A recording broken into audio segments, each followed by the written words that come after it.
ડીસાના factory કાંડ પછી બનાસકાંઠાનું તંત્ર સફાળું જાગ્યું. જિલ્લામાં ફટાકડા બનાવતા એકમો અને લાયસન્સ ધારકોની તપાસ કરવામાં આવી રહી છે. તંત્ર દ્વારા પાલનપુર, ડીસા, ધાનેરા, થરાદ અને ભાભરમાં ફટાકડાના ગોડાઉનમાં કાર્યવાહી કરવામાં આવી છે. પાલનપુરમાં 16 એકમોમાં તંત્ર દ્વારા દરોડા પાડવામાં આવ્યા.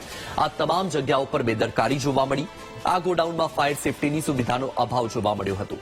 7 જેટલા લાયસન્સ ધારકોએ તપાસ અને ડરને લીધે લાયસન્સ જમા કરાવી દીધા. તો અન્ય લાયસન્સ ધારકોને તંત્રએ નોટિસ આપી છે.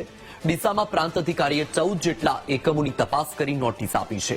તો થરાદમાં પ્રાંત અધિકારીએ 7 એકમોમાં તપાસનો દોર ચલાવ્યો હતો. મહત્વનું છે કે દર વર્ષે દિવાળીના સમયમાં બનાસકાંઠામાં 5000થી વધુ ગેરકાયદે સ્ટોલ પરવાનગી વગર ધમધમતા હોય છે. રહેણાંક વિસ્તાર અને બજારોની વચ્ચે આ સ્ટોલ ધમધમતા હોય છે. ઘટનાને પગલે તંત્રએ અત્યારે તો કાર્યવાહી કરી, પરંતુ આગામી સમયમાં આ કાર્યવાહી ચાલુ રહેશે કે કેમ તે સૌથી મોટો સવાલ છે.